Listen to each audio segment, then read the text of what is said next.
Tujuan besar sebenarnya kita mengadakan sambutan ini adalah untuk memperingati kita. Peringat. Jiwa kita yang lupa, yang lalai ini, maka diperingatkan antaranya. Sebab tu saya kata antaranya ni.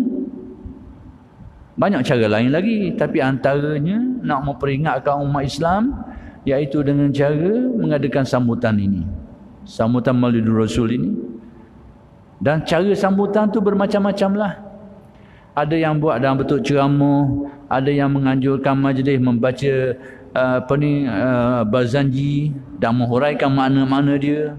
Ada yang melakukan aktiviti-aktiviti lain dalam rangka sambutan mereka terhadap hari memperingati kelahiran Nabi Muhammad sallallahu alaihi wasallam atau bulan memperingati bulan kelahiran Nabi Muhammad sallallahu alaihi wasallam. Tapi tujuan besarnya salah satunya tadi memperingati. Kalau kita panggil perangat balik. Dan antara tujuan besarnya adalah salah satunya untuk supaya kita lebih mengenali tentang diri Nabi Muhammad sallallahu alaihi wasallam. Ghalibnya dalam menyambut Maulid Rasul ni antaranya tak lagi daripada adanya kuliah dan ceramah menjelaskan hal-hal yang berkaitan dengan Nabi sallallahu alaihi wasallam. Jadi dia menambahkan ilmu. Demikian juga seperti yang dilakukan di setengah tempat itu, mereka membaca barzanji. Kalau orang Arab mereka baca, mereka faham. Orang kita ni mungkin baca barzanji tu dari segi faham mungkin kurang lah. Maka yang itu kita kena modify sikit sesuai dengan masyarakat Melayu kita ni. Kalau orang yang nak baca barzanji, biarlah dengan berserta dengan huraian dan terjemah dan huraian, supaya orang faham apa benda sebenarnya yang dibaca dalam rawi barzanji itu. Tak lain tak bukan daripada maklumat penjelasan tentang Nabi Muhammad sallallahu alaihi wasallam. Itu yang ada dalam kandungan itu. Jadi antara tujuannya adalah untuk lebih memahamkan kita tentang Nabi Muhammad sallallahu alaihi wasallam. Dan antara tujuan lain sambutan ini dilakukan adalah untuk menambahkan lagi kecintaan kita kepada Nabi Muhammad sallallahu alaihi wasallam. Sebab manusia ni bila semakin kenal seseorang, maka ikatan hatinya menjadi kuat. Bila kita semakin mengenali diri Nabi Muhammad sallallahu alaihi wasallam dari segi keistimewaan yang Allah Taala beri kepada dia, ikatan hati kita ni menjadi lebih kuat. Itu antara tujuan besarnya. Daripada kita kenal Nabi, sehingga semakin kenal, semakin tahu tentang Nabi, akhir sekali tumbuh perasaan kasih kepada Nabi Muhammad sallallahu alaihi wasallam. Apa nilaian perasaan ini? Perasaan kasih kepada Nabi ini? Apa ertinya, apa pentingnya perasaan ini? Pentingnya perasaan kasih kepada Nabi ini, itulah yang menjadi asas kita ni mudah nak ikut Nabi.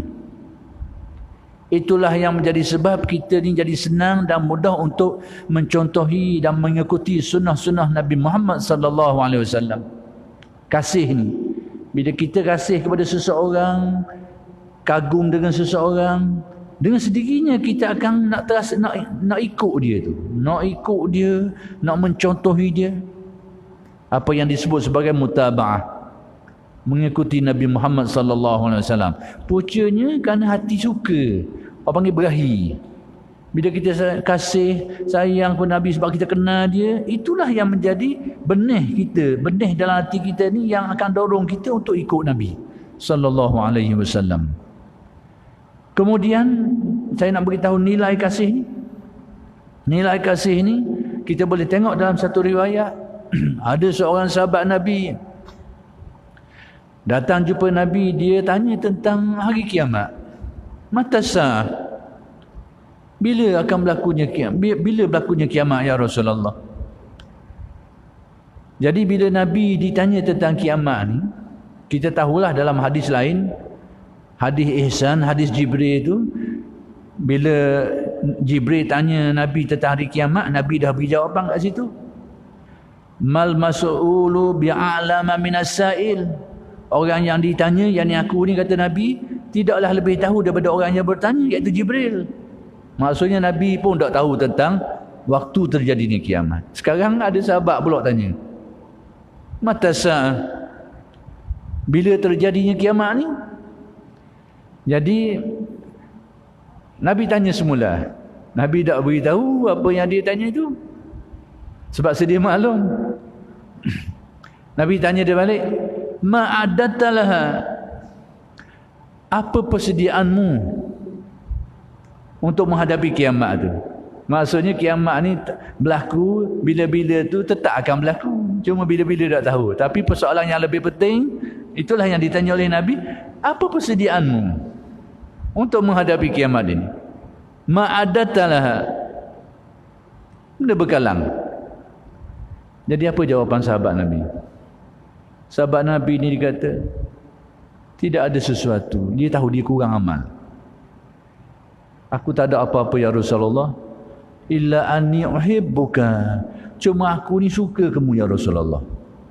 Aku sayang kamu, aku kasih kamu, aku suka kamu ya Rasulullah. Amalan aku tak ada. Baik, apa jawapan Nabi?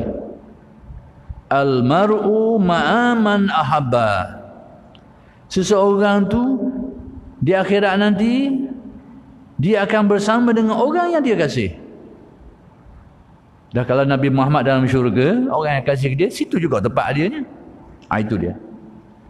Jadi itulah sebenarnya bila umat Islam menganjurkan program Mahdud Rasul dengan pelbagai cara, termasuklah memberikan maklumat, pertama sekali dia akan menambahkan, mengingatkan kita tentang Nabi Muhammad, menambahkan lagi pengetahuan kita tentang Nabi Muhammad, kemudian menumbuhkan perasaan kasih kepada dia, dan itulah harganya.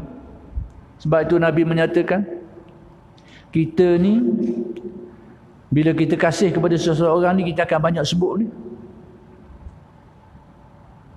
Kita akan banyak sebut dia. Jadi dalam perkara ni kita disuruh oleh Allah dan Rasulnya supaya banyak bersalawat kepada Nabi, selain daripada dijanjikan ganjaran. Man salla alayya marrah sallallahu alaihi asyra, dalam hadis, siapa yang berselawat ke atas aku sekali, maka Allah Ta'ala akan gandakan ganjaran dia 10 kali.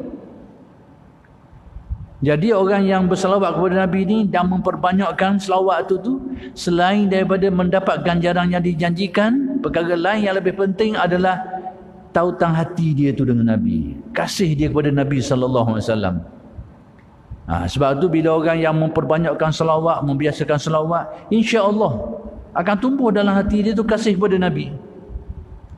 Bila tumbuh perasaan kasih kepada Nabi ni, maka mudah-mudahan dapatlah apa yang disebut dalam kisah tadi tu. Anta ma'aman ahbabta. Engkau akan bersama-sama dengan orang yang kau kasih, yang kau sayang. Itu dia.